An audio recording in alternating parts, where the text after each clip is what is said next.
Well, good afternoon, everyone.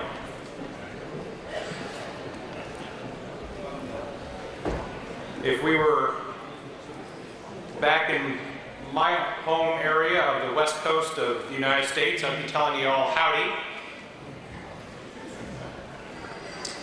So welcome to Urban Renewal for Competitive Cities. This is a session that aims to shed light on the role that urban renewal and the competitiveness of our core cities is playing to advance regional place-based competitiveness. Before we begin, please allow me to, on behalf of this very distinguished panel, which I will introduce in a moment, thank the TCI Network, Orchestra, and our very gracious hosts in Basque Country for the substantive conference and the gracious hospitality that we are all enjoying. Our session this evening will gather perspectives from around the globe on what is working, what challenges are being addressed, and how cities are driving regional competitiveness. This is an issue that is near and dear to my heart. I had the honor of leading the U.S. Economic Development Administration for former President George W. Bush. And working with Michael Porter, our team was able to move the U.S. domestic economic development policy to focus on clusters and the power of regions. In fact, we were able to mandate policy that required that all investments that the federal government made at the domestic level be made in a regionally collaborative manner in which all governments in the region were supportive of the end goals. And one of my key learnings in this position that I had is that there is no such thing as a growing economic region that is not anchored by a growing, vibrant urban core. And that is what we are going to discuss today. I currently reside in Detroit, where I lead a chamber of commerce of 20,000 businesses, ranging from companies like the Ford Motor Company to the corner crepe store. And while much has been written about the city of Detroit and its region, I have two challenges. One, to remake the image of Detroit and rebuild its global brand, but also to convince the residents in the region that I now live of the importance of the central city. So I, like all of you, are going to be listening very intently to this fantastic group of panelists and presenters that we have today. So I will introduce each presenter individually. They will speak, and then at the end of all of the presentations, we will engage in discussion at the table. And so please let me now introduce our first presenter. It is my pleasure to welcome Professor Fulong Wu, Professor of Planning, University College in London. Professor Wu is widely published in the field of urban planning with numerous books and articles that are highly regarded, and he is rightly considered an expert in urban development issues in China, having studied the transformation in urban China for over 25 years. Please welcome our we're very fortunate to have this speaker. Please welcome Professor Fulong Wu for his first presentation. Professor.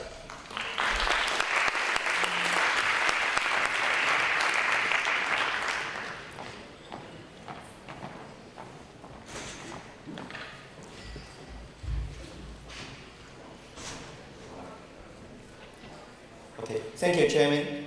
Thank you, organizers, for inviting me to this conference. I must confess that I'm not a cluster specialist. I'm an urban scholar. And I think the conference theme is about place-based competitiveness. And therefore, we can learn from each other. In this talk, I'm going to talk about China's story. But it is not necessarily a successful story. I just try to share some experiences of my research in China. And what my purpose is to situate clusters in the context of the city. And I think there's no better place to talk about urban transformation place branding, cultural-led regeneration in Bilbao. So I'm very pleased to be able to come to share my experiences. What I'm going to talk about is China's competitive cities, and I try to describe the role of the city government, particularly the municipal government, in creating a competitive place. I call it as state entrepreneurism. I try to describe the dynamics of land development, the business model of development, and try to describe how city promotes itself through branding and creation of high-tech parks. We know that in past few decades, China has experienced phenomenal growth. What is a model of this growth? I would characterize it as a world factory model of development. Basically, it is through a series of fiscal reform and to incentivize the local government to become entrepreneurial agent. And the local government tried to use resources, for example land, to attract investors, to attract capitals. When capital arrives, it will attract cheaper rural migrant workers coming to the city and to form a production capacity immediately. I think this kind of model is generally effective. However, it has its problems. One problem is that laborers are paid relatively at a lower cost. Therefore, they are not necessarily visible. They are not visible consumers. To some extent, they are excluded from the city. The other problem is that the development of the city is for attracting capital rather than build the city for the people. So therefore, the land sales, for the land sales, you will see relatively scattered pattern of development and overconsumption of land. But in general, this model is quite effective. If we give you example of a small county-level city nearby Shanghai, about 20 years ago, it was basically a rural county, and it built underneath a city called Suzhou. Some of you probably know it's a Venice in the Orient. And that county is called Kunshan. It was ranked at the bottom level of the administrative units. Therefore, it was nicknamed as the Little Six. And the Little Six tried very hard to catch up and initially self-funded an industrial zone, tried to benefit the proximity to Shanghai and tried to attract engineers from Shanghai to work in Sundays, as Sunday engineers in the city of Kunshan. And initially, this kind of activity is illegal. The development zone was illegal. But later on, because of successful development, it was recognized by the central government as the national level of development zones.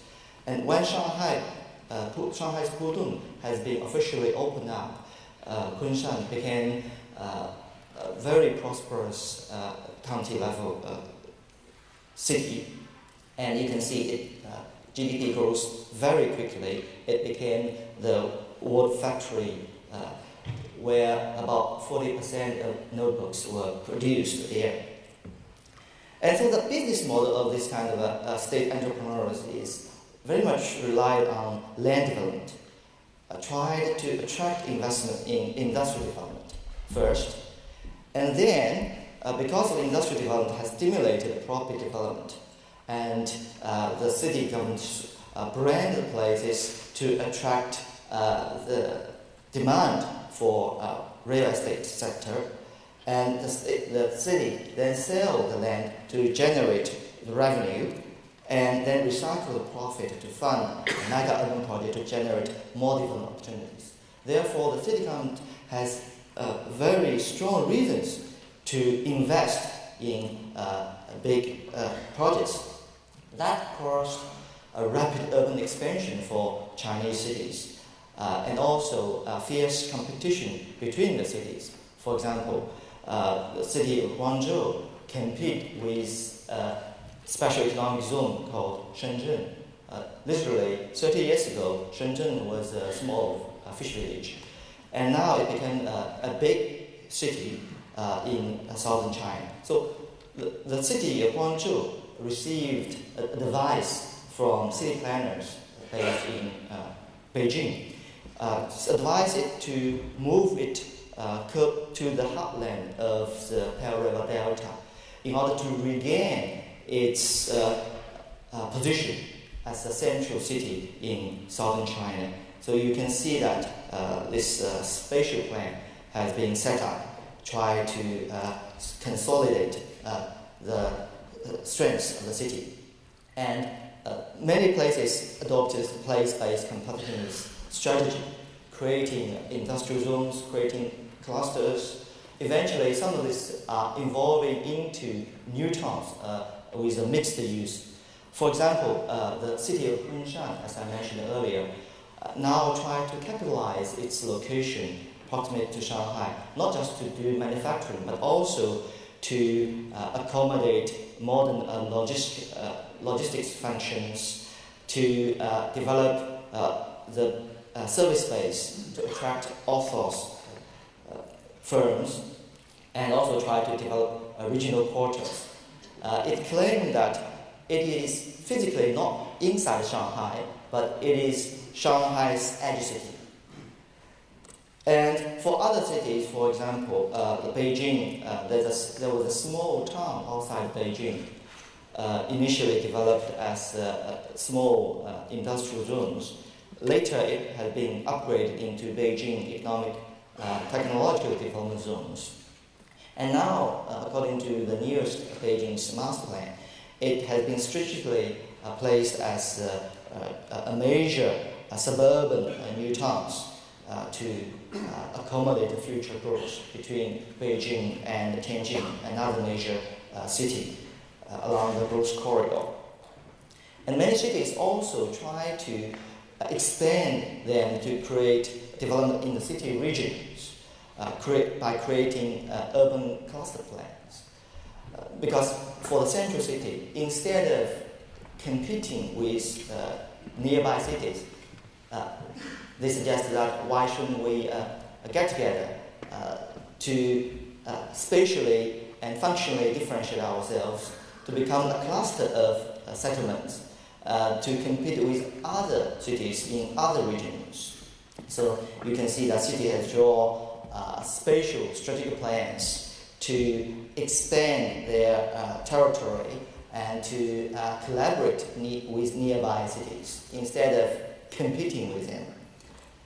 And however, that kind of a model is not entirely a success. There was a problem of a world factory model, partially because it lacked competitiveness or local innovation capacities. When you look at the Chinese high-tech exports, according to Minister of Science and Technology, if you look at that table, the figure, you differentiate that by types of firm ownerships. You can see a major high-tech exports were conducted by foreign wholly owned enterprises in China. Therefore, it means that there's a lack of local innovation capacities. And China recognized these limitations. But before we understand China's the weakness in terms of innovation system, let's have a quick overview, review of its system.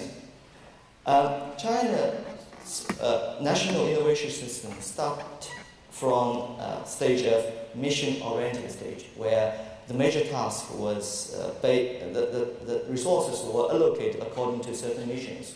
For example, the national defense to create satellite technologies or nuclear weapon technologies. The strength of that kind of approach is that you can quickly assemble resources the problem is there's a significant fragmentation, and there's a lack of continued investment. And in the earlier stage of economic reform, since 1978, you have seen this market reform, devolution, and the state-owned enterprises began to use the market mechanism to strengthen its investment. And since China joined the WTO in 2001, China has entered a globalization stage. And you will see it is a world factory model. And the development has been focused on land-driven industrial development. And there's a problem of lack of indigenous innovation capacity. So in 2006, the central government announced the medium and long-term science and technology strategy and tried to foster indigenous innovation capacities, i.e. to create place-based competitiveness. One example of this could be Shanghai's Zhangjiang High Tech Park. Zhangjiang's High Tech is located in Pudong in the east of Shanghai. And about 3 decades ago, there was virtually agricultural land. Farmers cultivated vegetables to supply for cities. Later on, you will see the development of Pudong into a financial and trade center, i.e. The new financial district. Further to the east side of Pudong, you will see the creation of Zhangjiang High Tech Park. And according to literature, there could be 2 types of explanations. One explanation is accumulation, because you will see more firms coming to these places, and because of this market advantage of Shanghai as a gateway city to China, and therefore you see firms cluster there.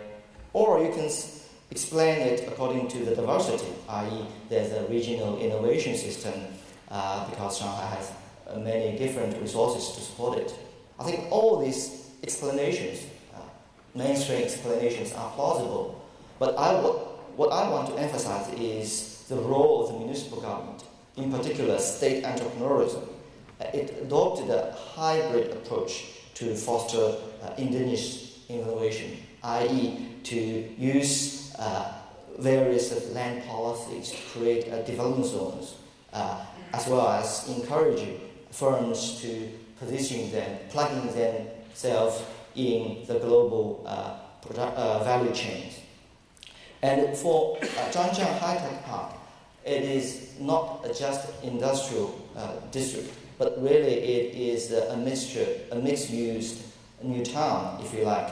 It has a biotech development phase, and also it has an integrated circuit development phase. It has residential area, it has education and science area, and it has attracted or it has developed over 300 biotech and pharmaceutical companies there, and it experienced significant growth. So if you really think about Zhangjiang, it's partially due to the so-called policy of focusing on Zhangjiang, initially proposed by the Shanghai municipal government. The so-called focus on Zhangjiang has 2 meanings. One is spatial, one is functional. Spatial meaning is that focus on the place of Zhangjiang as a new place of innovation. Another functional is the Shanghai municipal government required every department in Shanghai to support the Zhangjiang's development. And so when we look at Zhangjiang's high-tech park, we can think it as an innovation system. And to build this innovation system, you need financial capital, social capital, physical capital, human capital, intellectual capital, as well as market capital. And in the case of Zhangjiang, you will see very strong state support from both municipal government and central government.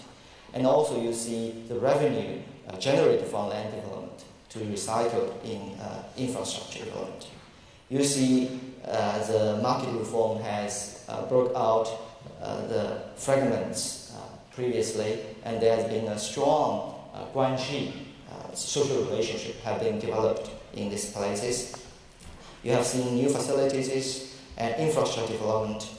You have seen low-cost skilled laborers, as well as overseas returnees. The central government promoted a series of policies to attract Chinese overseas students back to China. And you have seen strong science bases, and you see large potential market. However, there are also some problems. One problem is that for the financial system, generally it is underdeveloped. There's a lack of venture capital, there's a lack of exit opportunities. For social capitals, still, because of different channels of investment, there's a lack of active network. For facilities, it is still in the initial stage.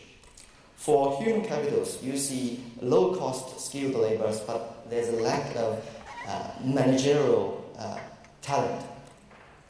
For intellectual capital, you see the weakness in terms of technology transfer and IPR issues. And for market capitals, yes, there's a big market. However, a lot of people were excluded from the social policies. Therefore, they are not necessarily formed a part of consumer society. However, the development of Zhangjiang became a kind of a success to some extent, and Shanghai's government now try to roll out this brand and use the brand of Zhangjiang to other places. In 2006, Shanghai has created a so-called Shanghai Zhangjiang High and New Technology Zone. This zone is not a continuous area. Rather, it consists of 6 parks, and each parks are built upon their own specialities. For example, the Fongjing Life Science Park, built upon its strengths because it's approximate to several major universities there, and so to create a life science park there. So we will see a cluster of different parks. So to conclude, when we think about the approaches of creating place-based competitiveness, scholars generally agree that there are 3 approaches. The first is the North Americans model, the new liberal entrepreneurial model to emphasize financial market, financial incentive, and venture capitals. A second is a more kind of continental European model to emphasize public-private partnership, industrial associations, and to push off the risks of inventions to develop capacities. A third model is so-called East Asian development state models, where the state played a very strong role, particularly the central state. But I would argue that China's model is a hybrid. It is not just a state model. It tried very hard to use the market as an investment source, but it also to involve strong local capacity under so-called state entrepreneurism. So in order to understand the development of place competitiveness, we need institutional perspectives. All the explanations offered by the mainstream agglomeration and differentiation might be plausible, but in order for all these effects to work, there's a unique institutional dynamics. And in China, this context, this dynamics, is so-called development of world factory and its underlying business model of state entrepreneurism, and also the policy of the state, such as fostering indigenous innovation capacities. All these are relevant issues. I'll stop here. Thank you very much.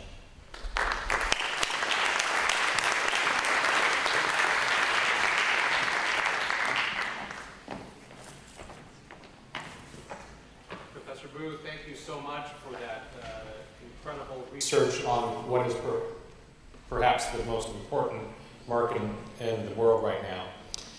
As a reminder to our audience, we will be taking questions via microphone at the conclusion of all the presentations, so please keep in mind your questions. Our next presenter is Aldonio Aldico, member of the Bilbao City Council. Councilman Aldico will address the strategies used by this great city that has successfully revitalized this historic city. As someone who's had the opportunity to be in Bilbao a few times, I want to applaud the leaders of Bilbao for their foresight and excellent execution in revitalizing a city that many thought was old-fashioned into a city that today is admired for both its economic success and its cultural accomplishments, that the impressive Guggenheim Museum is just of one element. I know I'll be able to take back many learnings from the Councilman's presentation back to my home in Detroit. Councilman, please.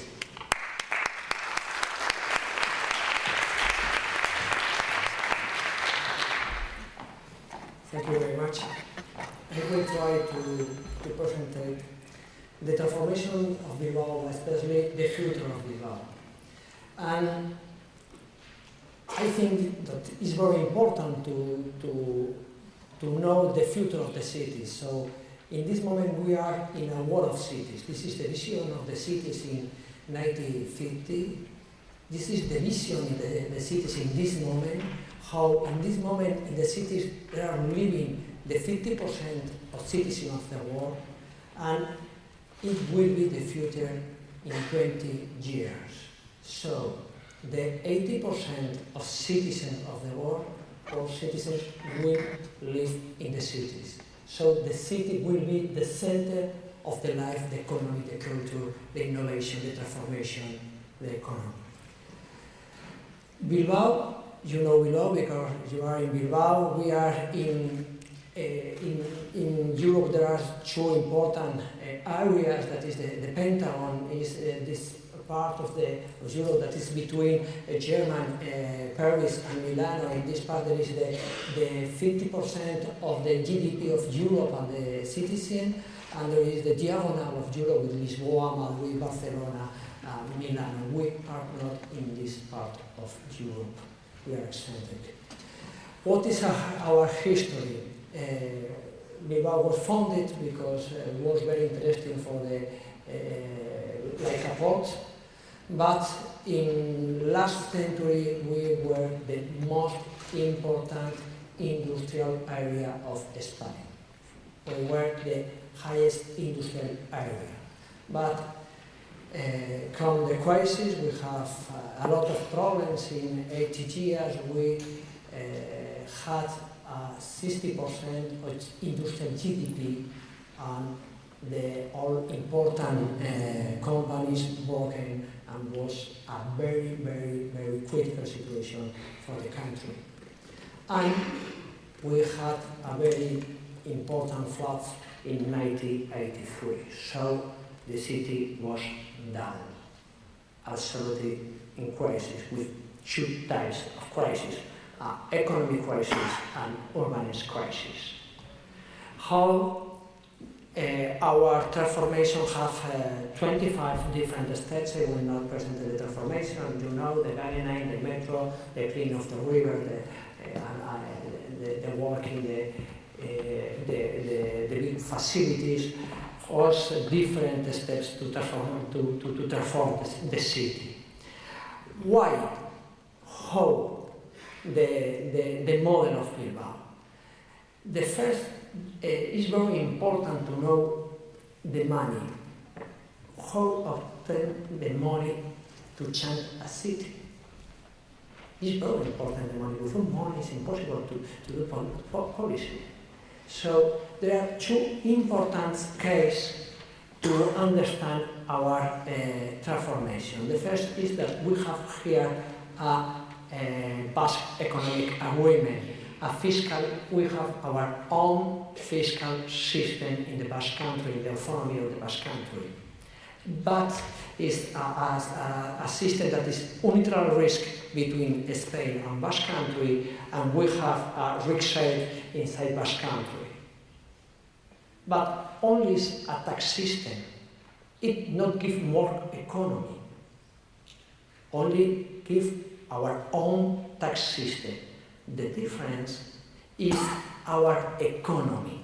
Our economy is based in the industry. The 29% of our GDP is industrial, and the industrial economy gives us more capacity. The middle in Spain is 17% of industrial GDP. So with our own tax system and with a very industrial economy, we obtain more capacity, more economic capacity. But there is another two cases: the public-public partnership and the public-private partnership were very important. The big agreements between the Spanish government, Basque government, Vizcaya's government, and Bilbao government were a very important agreement between the governments of Felipe González and Ardanza in the Basque Country. All institutions in the same way. And the fourth case is a good governance. Bilbao obtained last year the European Public Sector Award for our governance. We have a high level of transparency, and the municipality has zero debt, zero credit with the banks. But the past will not do the future. What are thinking about? In this moment, there is a new scale in the cities. There are the regional transformation, the regional strategics, and we are not in the European diagonal. We are not in another areas, and we must have our own region transformation. So the scale of Bilbao, we are very little, very small town. We are 354,000 people with a very little space. But Melbourne is too very small. But when we are thinking about Melbourne, we think in 4 million people. So we need a new scale of Bilbao. Barcelona too, Milan too. So Bilbao, the municipality of Bilbao is the 10th of Spain. The metro area, we are the 5th of Spain, but with a new scale, with a new metropole, will be the 3rd of Spain. We want to be one metropole of 1.5 million people because we need more population to maintain our services, our commerce, our society. We have a very important industrial areas. We are an industrial region. We have 200 kilometers of coast, not beach, but the coast. So we have opportunities in the coast. And we have a very important protected natural areas around Bilbao. They are our natural capacities in this moment. And historic centers. We are a town with a lot of history. So we must maintain our urban transformation, but the future will be in the economy. The last 20 years, this city has been thinking every day in urbanism, how to transform the city. During the next 20 years, we will have to think every time in economy. How will live this city? Economy will be very important. And we selected four sectors for the future. The first, art and technology, the design, because we are a cultural city in Europe, so we must have a very important sector, art, technology and design. The second sector will be eco-technology and urban solutions. Why? Because there is a theory that says that 350 trillion millions will be spent in the city in the next 50 years in the world. So the companies, the Basque companies that helped us to transform Bilbao must have opportunity with the experience of Bilbao in the world. So we want to collaborate with Basque company to have opportunity around the cities in the world. So eco-technologies and urban solutions, because in the next 20 years will be very important transformation in the cities of Latin America, Africa, and Asia. So our companies have the opportunity of the model of Renewal. And the third sector will be the tourist, quality of life and health. We need more population in the city, so the tourist is very important for us to maintain our services and to have a mixed economy. And the fourth, and it's very, very important for us, the advanced business services. We must return to the industry. In our urban transformation, we forgot the industry in the city. And we must recuperate the industry in the city, and especially the advanced business services in the city. So Bilbao could be a good place to have this relationship with the two most important areas in Europe.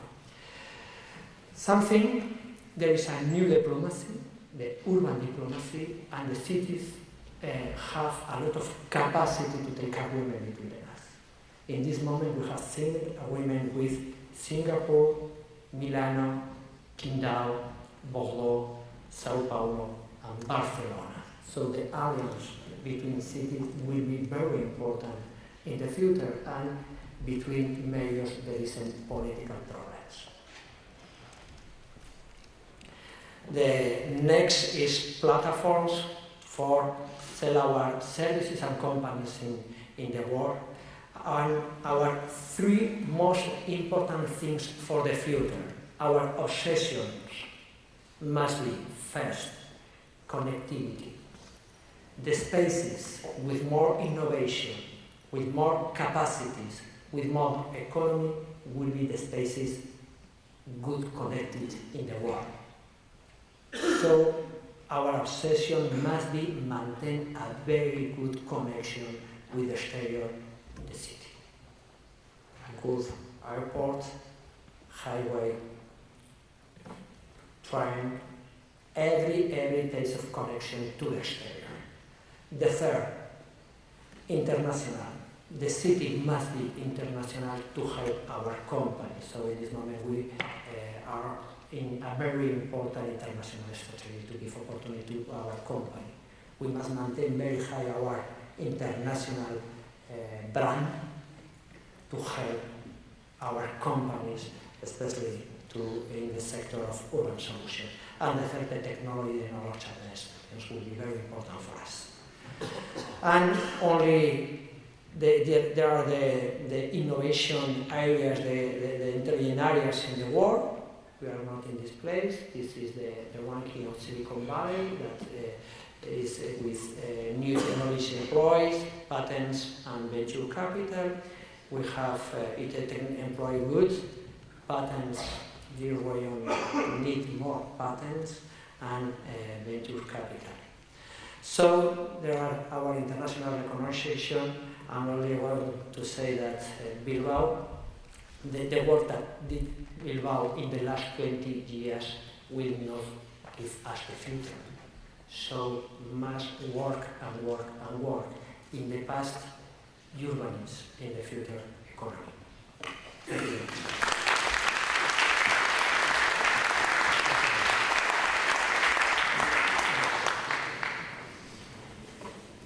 Antonio, thank you so much. I'm most jealous of your zero debt slide of all. And thank you for your important public service.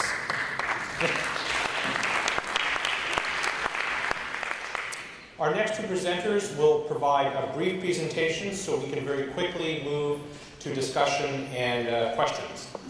And Michael holds many titles. He is a professor at the Center for Public Policy and Competitiveness. He is an associate professor at the Institute for Higher Administrative Studies. He is associated with the Development Bank of Latin America, and he is the co-author of the book Dragon in the Tropics. This book is about Hugo Chavez and the political economy of Venezuela, and this book was named by Foreign Affairs magazine as one of the best books of 2011. So very, very high praise indeed. TCI is very pleased to welcome Professor Michael Penfold.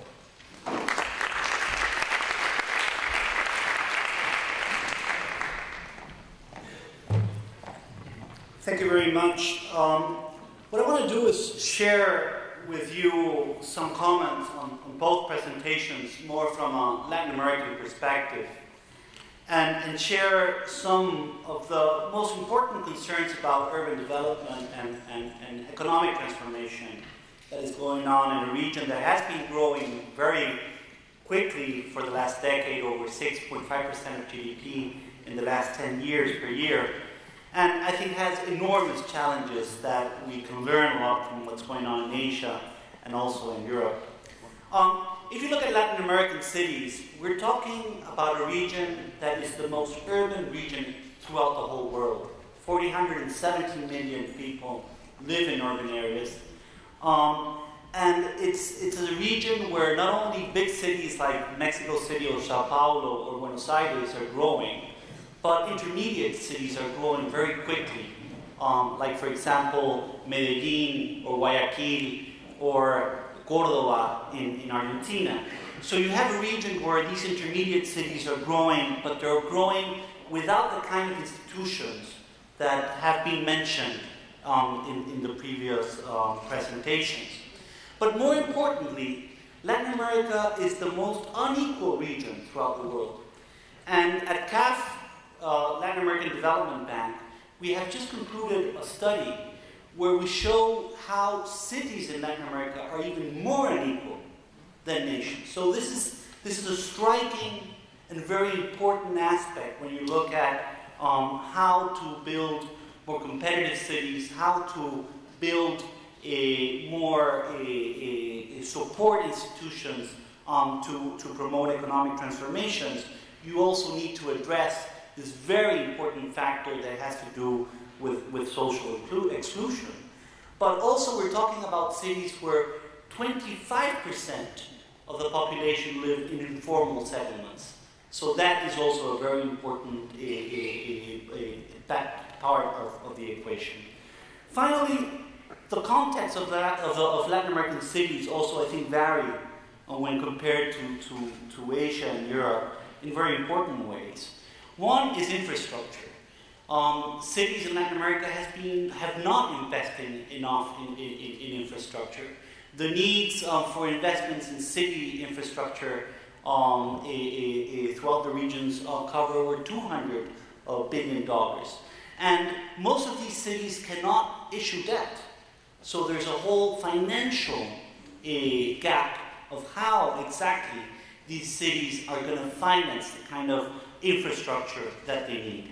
And finally, you have cities that are not well globally connected, where we're not competing with value chains that are globally uncertain. Latin America, despite its fast growth, most of this growth comes from high commodity prices and not through the strengthening of value chains throughout the economy. So we're talking about cities that still need to have an insertion, a strategy at the global level, which they're lacking. So based on the learning experience that we have had in CAF, helping cities transform themselves, like Panama, for example, we're financing at CAF, we're financing the channel of Panama. In Bogota, we've supported the city transform its mass transportation system. In Guayaquil, we have supported the city transform its urban outlook. In Rio de Janeiro, we're helping the city transform itself for the Olympic Games. But we have learned certain things the hard way. And I want to finish with some quick learnings, which I think are important. First of all, how do you promote change in a context where institutions are already weak? And unlike China, state institutions in Latin America are not strong. And when they do exist, sometimes they're captured. So you need more than state institutions in Latin America to change city development, to produce urban transformation. And there's a massive coordination problem that politicians need to solve between civil society, between the private sector, and also the central government in order for them to support the kind of transformation that we do require. So this implies building very strong partnerships with civil society, with the private sector, with central governments that are usually the financing source for the city transformation. Secondly, I think you need to bring social inclusion to the front through world-class infrastructure. And this is something we've learned in Latin America the hard way. For example, if you look at shanty towns in Medellin, in Caracas, in Rio de Janeiro, in Sao Paulo, we're talking about areas where are key component of the city that are lacking basic infrastructure. So you have cities like Medellin, for example, that have decided not only to build clusters around certain industries that are highly competitive, but have also decided to bring this social issue to the bare front of the city development. And they've decided, for example, to have world-class educational institutions in the shanty towns, to have cable cars that reduce the amount of time that people spend in transportation to the shanty towns that are up in the mountain. And they've decided to bring public libraries, world-class public libraries to those areas. So I think you need to bring, in order to produce the kind of urban transformation that we're talking about, you need to bring this social inclusion to the front through world-class infrastructure. I think also the productive component, as we've learned from the País Vasco experience and also from the Chinese experience, is tremendously important. And I think here this aspect cannot be underestimated. And I think in Latin America we're still fairly way behind in terms of putting up with a productive component of city development. And that means paying more attention to the role of foreign direct investment, to the role of clusters and value chains, to the strategy of international insertion that the city is going to have, to the kind of fiscal infrastructure and logistic infrastructure that the city is going to require in order to compete globally. Finally, I want to highlight two very important issues. Sometimes these processes are conducted in an environment, in a context, where the economic transformation has also to solve some public policy issues that are lagging behind and that are very important. I'll just mention one, which in Latin America is key: security, crime. It's very difficult to talk about cluster support, about economic transformation, if you don't solve certain basic issues that are extremely important, that have to do with basic issues of security. And this, I think, is a very important lesson for cities throughout the world, and particularly in Latin America. You need to solve high-impact problems first. Once you do this, then your ability to micromanage and address some of the kind of institutions that you're going to have to build to support the economic transformation are going to be addressed. And then finally, the role of citizenship, which I think is enormous and very important in terms of the kind of outcome you want to produce.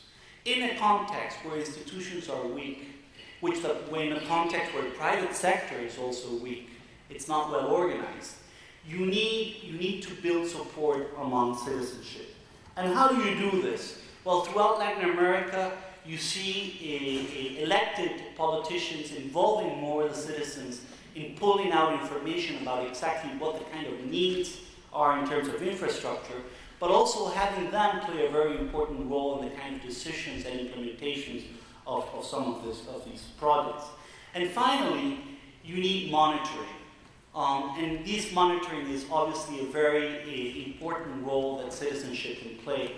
In the case of Colombia, and today most of Latin American cities, you have programs where we support citizen monitorship on a quarterly basis or 2 times a year, where you start monitoring exactly what that development plan for the city is heading and exactly what kind of improvements are being made. Finally, the comments I'm trying to make are basically some of this idea that you can plan. And planning is good, but sometimes planning is done in contexts where institutions are weak, where public policies issues are extremely contested, where citizens are excluded socially. You need to address and incorporate these issues very quickly in order to have the kind of impact and move the cities forward the way we want them to grow and sustain themselves. Thank you very much.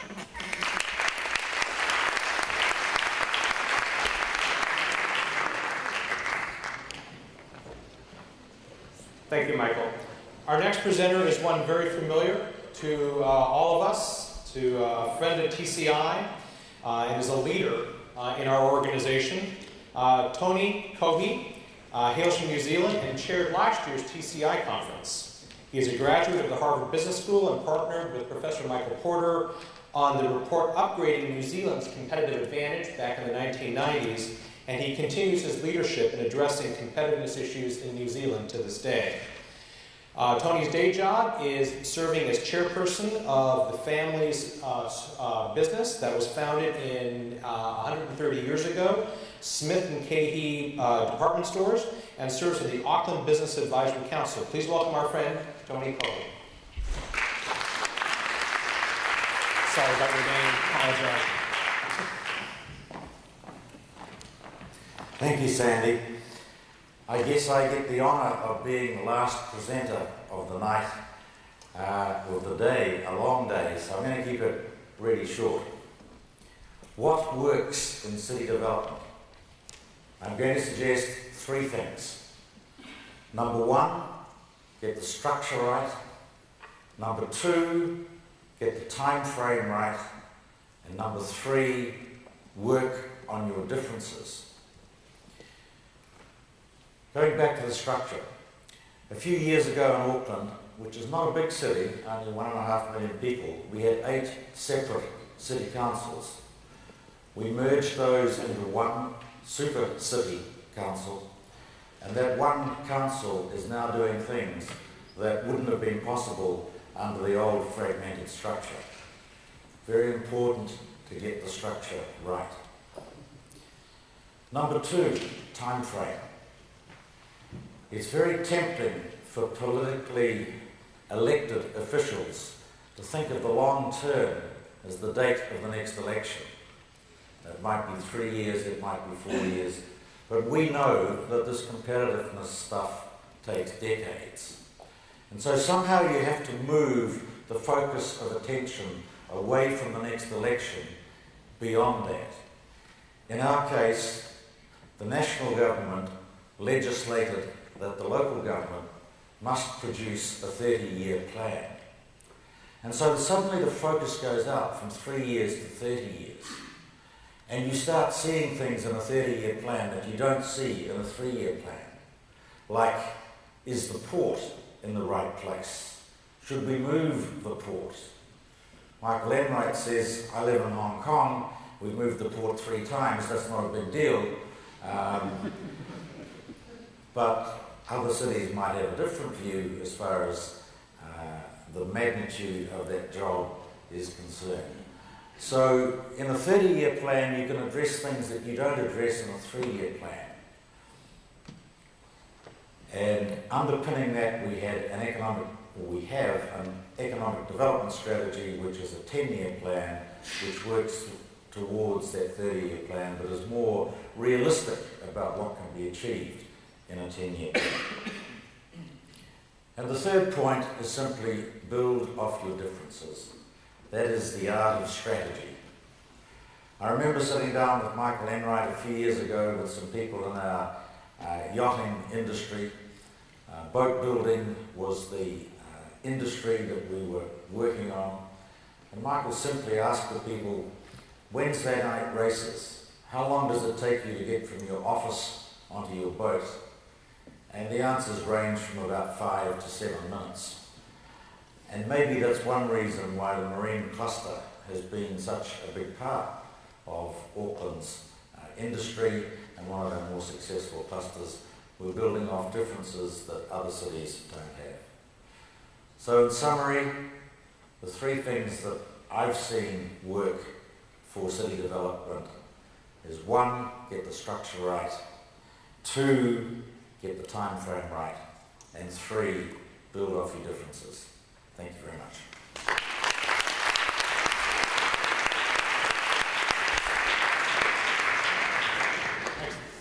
All right. Well, gentlemen, thank you for excellent presentations. I know the hour is getting late, and I fear that much of the brain matter in the room is turning to a gelatin-like substance. But we do have this wonderful panel, and we have microphones across the room. So do we have our first question?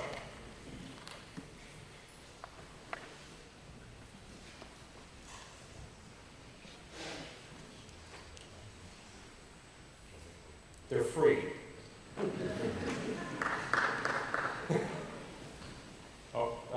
Wayne Fine, our fearless leader.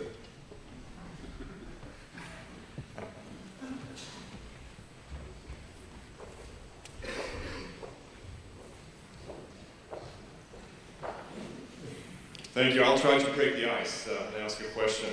I'll ask a little bit, and this is a question that potentially many of you could have a vision on. What's the relation between what a city tries to do, how a city tries to position itself, and national policy? Because Tony made a positive example that the national level kind of forced the city to think more long term.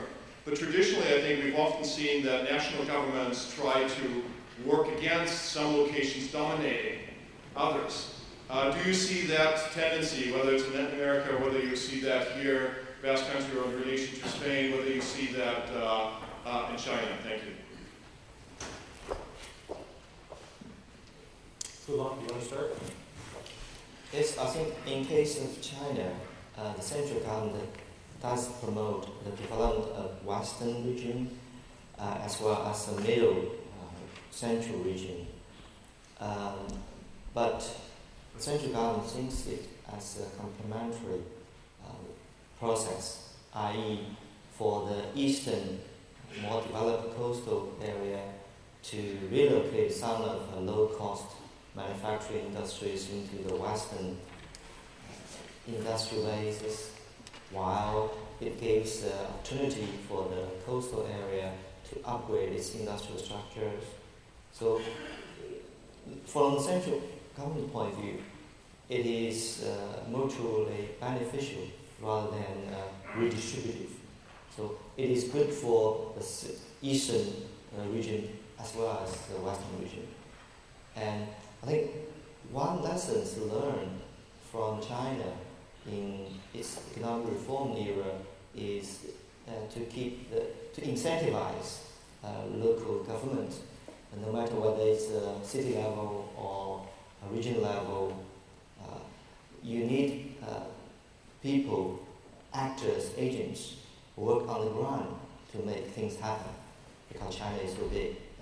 So very often people say that Beijing is very powerful. Yes, to some extent, but not necessarily. What the central government can do is to facilitate, for example, to grant an experimental zones to a western region, to experiment some new development approaches. When it is successful, then you can spread the model to other places as well. Tony? Yeah, very perceptive question, Christian. I put up a graph this afternoon showing the top 6 cities in New Zealand. Auckland's number 1. If you take numbers 2 to 6, add the combined populations together, and then double them, you're starting to get somewhere close to the new Auckland super city. So there was a big temptation from the national government that didn't want to have any opposition from a large city. So we faced that for a number of years. In the end, I think logic won out, but the temptation for the national government to divide and conquer, politics are politics, it was something that needed to be overcome. Go ahead. Yeah, I think in the case of Latin America, it's a very interesting question because there's a very centralist tradition in Latin America. And there's a very important tension between the city and the state in terms of what is the role of each other for economic development. And I think cities in Latin America, probably the exception being Brazil, obviously, have tended not to see themselves as playing a key role for economic development. They play a key role in terms of transforming physical infrastructure or providing public services, but not as an actor that might be able to attract investment, to solve coordination problems, to promote spillovers, etc. And I think this is where most of the work has to be done, and that entails more decentralization. That entails more fiscal responsibility at the state, at the city level, which many cities don't have. And it also entails a private sector that perceives itself also as playing a more active role at the local level. You're starting to see it, particularly in Colombia, for example, is very strong there. But I think this is a very important tension that is going on. And then I don't see, unlike China, where the Chinese government ex professo says, well, municipal governments are going to play a very important role in creating these tech parks, in creating and attracting investment, in promoting new ports or transforming the existing ports. You don't see that in Latin America. And I think that's a key difference and one area where Latin America needs to address many key reforms ahead.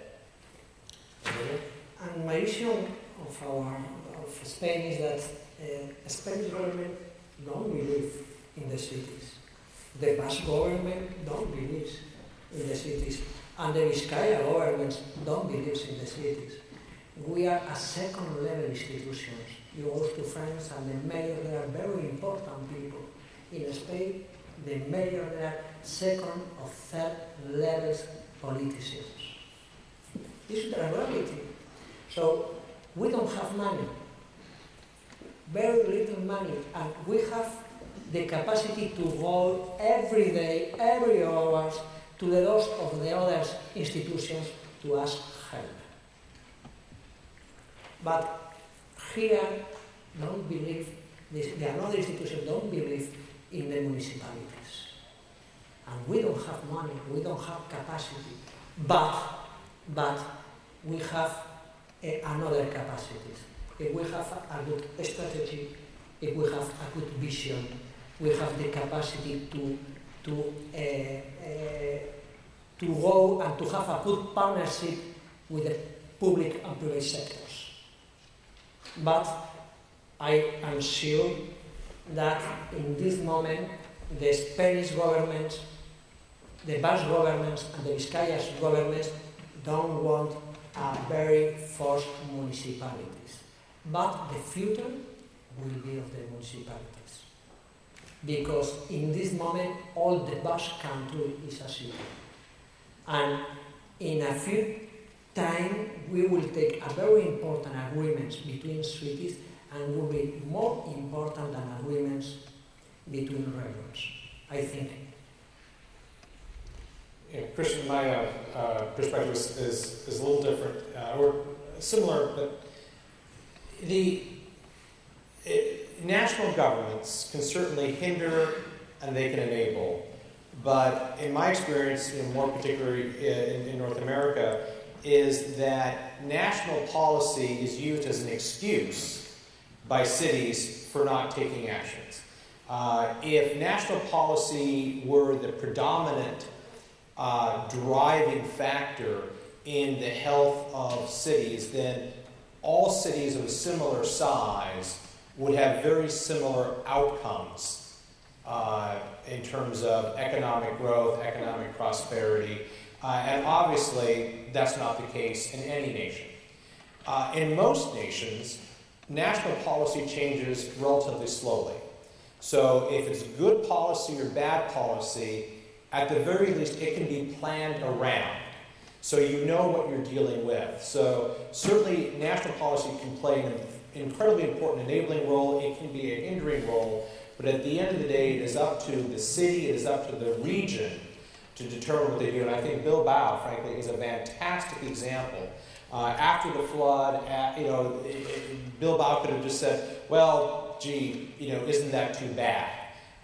And not work on the city, but the city united, decided to take collective action, and that is the power. The power is in the collective action at the city or regional level. I think that trumps any national policy. Next question. We have now takers. This gentleman right here. This gentleman right here. Can you hear me? Is this on? Yes, it is. It's on now. Now it's on. Anyway, it's Bob Rowe. There is an elephant in the closet here, but it is, if I'm too naive, correct me, it is going away. I've been to all your countries, and Michael, Medellin, I've been several times, and I've been to the library at the top of the cable. In the rule of law, am I correct that in the last 10 years, such as in Colombia, where one of my friends' grandfather was killed by the drug lords and the dentist's twin brother was killed, he's moved back now. And in China, tremendous changes in rule of law, that the world, in a sense, is getting a more level playing field in the sense of rule of law in all these countries. I was in Suriname, and I made the mistake of asking to put radar so we could find planes that crashed, and then somebody came up and told me that the president was a drug lord, and so I better shut up. So in Latin America, and in all the countries that we're talking about, is more and more rule of law, becoming commonplace and more enforced, like in Mexico. Yeah, I agree. I mean, I think, at least in Latin America, as I said, you have certain issues, public policy issues, that need to be addressed, like crime. Now, crime is and rule of law overall are issues that are not that where you can influence from a local level, but you're not. It's something you cannot solve only at the local level. You also need intergovernmental cooperation with national governments. And this, again, going back to Christian's question, I think this is an area where you need more work. You need more coordination between both levels of government. But certainly, I mean, rule of law, as long as once you solve the rule of law issue, your investment climate gets better, your possibility of working with supporting institutions to build up value chains and clusters improve. I mean, you can also start building more attractive sites, cities. And this comes to a question that we've been hearing a lot about in the morning, which has to do with innovation. Now, when you read about the studies about innovation are very clear. The factor that is most important in attracting talent for a city is quality of life. And that has to do with rule of law, and that has to do with crime. And if you have that solved, you have a very important asset upon which you can build some of these competitive-based, faith-based strategies that we've been talking about throughout the whole day. Anybody else? Okay. Question? Yes. I'd like to make a question to all of you. I think Mr. Richard Floyd some years ago wrote a book about the creative class, and he spoke about the three T's: talent, technology, and tolerance. I'd like if you could speak a little bit about your opinion in terms of the future of the cities in China, in Spain, in Bilbao, in Latin America, in New Zealand, and also in North America, about these three T's: technology, tolerance, and talent. Okay, so commentary by Richard Floyd. Tony, we'll start with Well, I mean, it's very important. We have policies for all of them. I don't know that I've got anything particular to say on this one. Maybe I'll come back to the end.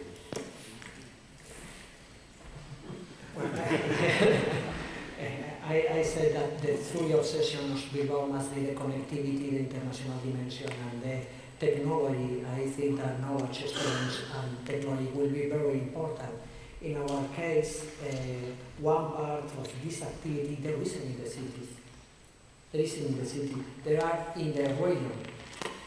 But we need to return this activity to the city. So we, in this moment, we are thinking about to return our urbanist plan to technology activities. We have a new project in Zorrozaurre, and perhaps will be the first technology, technology urban area in the center of the city, and will be very important for the future of the city to have in the center of the city the technology, the knowledge, the university. In another area in Zorroza, we were thinking about to have the same urbanism that in the past, with residential areas, with facilities, with industrial areas. But in this moment, we are returning and we are thinking to give all capacity to a new technology park, because it will be very important for the city, for the future of the city. And I will say again the connectivity, to obtain talent, to obtain opportunity in investment will be very important, the connectivity, to have good connection from Bilbao to another places. And in this moment we are in risk not to grow in connectivities or to less in connectivity, and will be a problem for the future. And the university for us is very important, and here in the Basque Country, during 20 years we are doing a university policy to have all degrees in our land, not to have excellent degrees in our land. And I think that we must return our university policy for the students. I think, broadly speaking, the tolerance can be regarded as part of quality of life, and it is associated with the special trait of the city, i.e. urbanism. To give an example of Chinese cities, the central government promoted a policy to attract overseas returnees. But when you look at the concentration of overseas returnees, most of them go back to Beijing, Shanghai, and Guangzhou, three major cities. One important reason is quality of life, as well as amenities, because especially family life for overseas returnees, they may have families, their children may be educated in a different language, therefore you need international schools, you need to find connections to go back, to revisit other places. And all these logistic issues could be sorted out fairly easily in large cities like Shanghai. It will be very difficult to place international school besides industrial manufacturing district. That's why for smaller or medium-sized cities, they began to develop new towns instead of industrial zones, because it's impossible to find suitable skilled laborers for that kind of purpose. Yeah, I'll chime in on this. There was a mini food fight a few years ago between the fans of Tom Friedman and the fans of Richard Florida on spiky versus flat.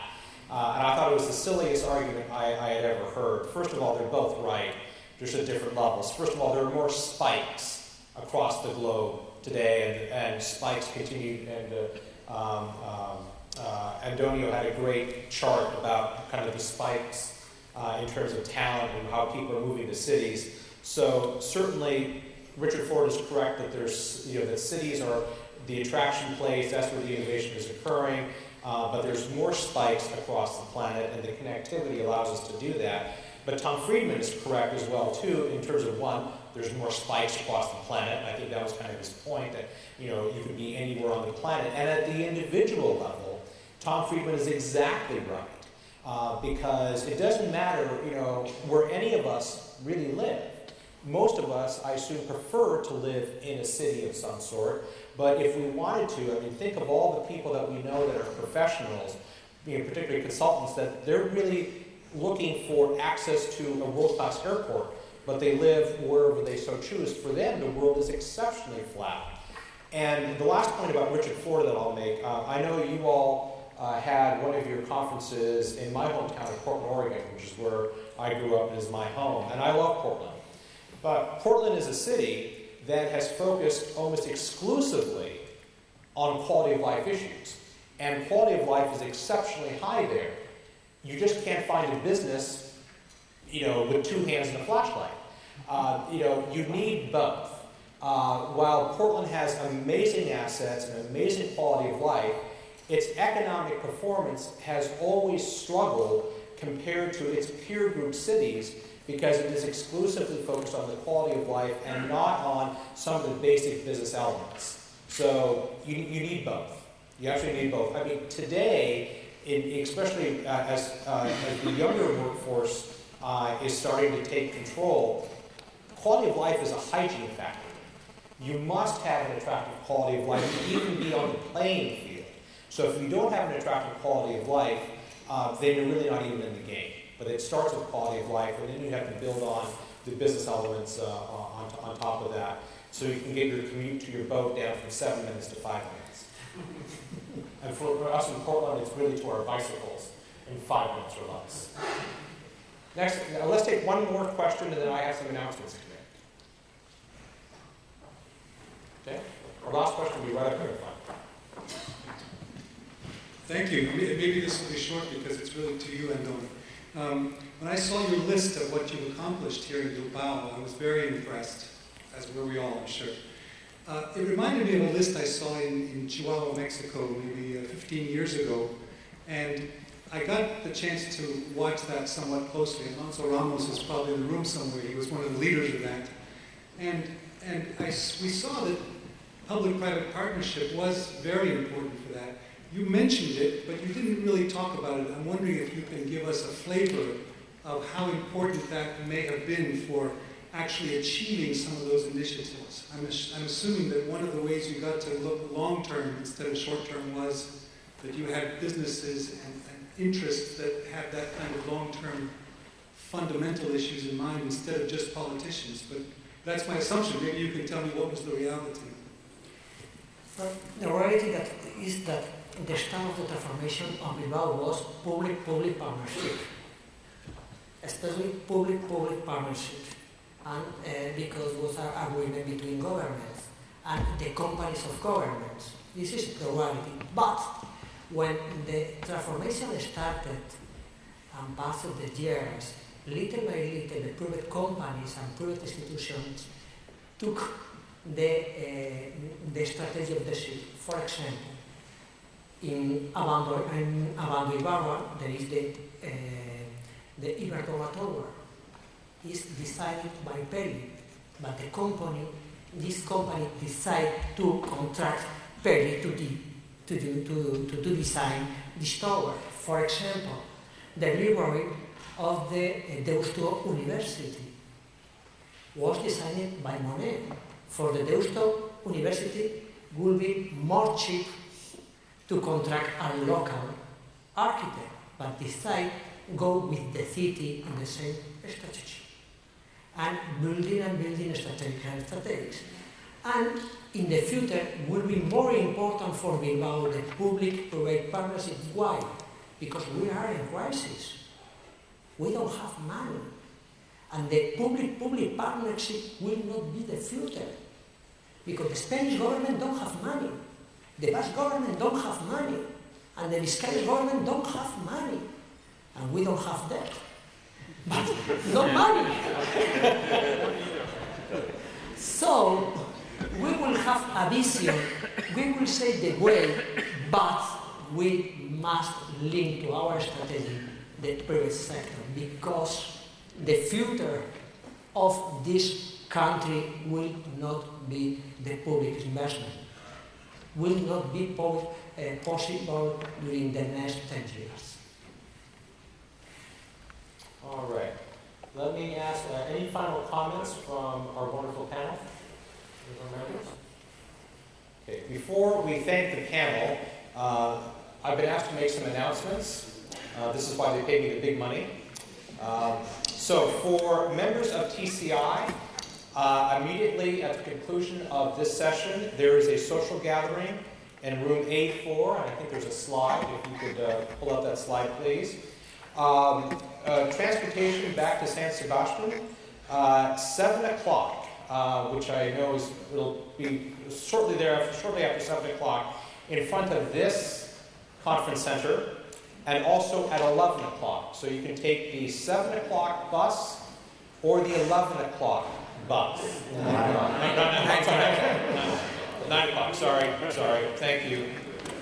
The Europeans do the 24-hour time clock, and I'm really bad at math. So, sorry, 7 o'clock, 9 o'clock, those are your two options to get back to San Sebastian. Tomorrow, we are in San Sebastian.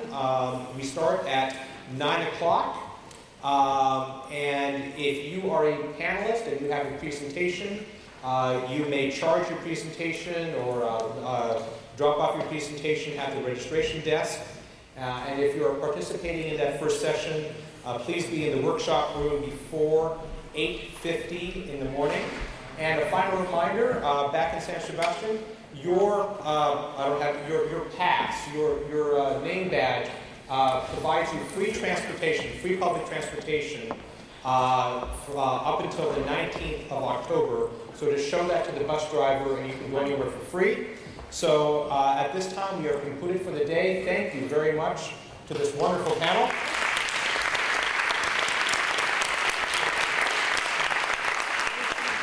Thank you all for joining us today, and let's all have a drink together.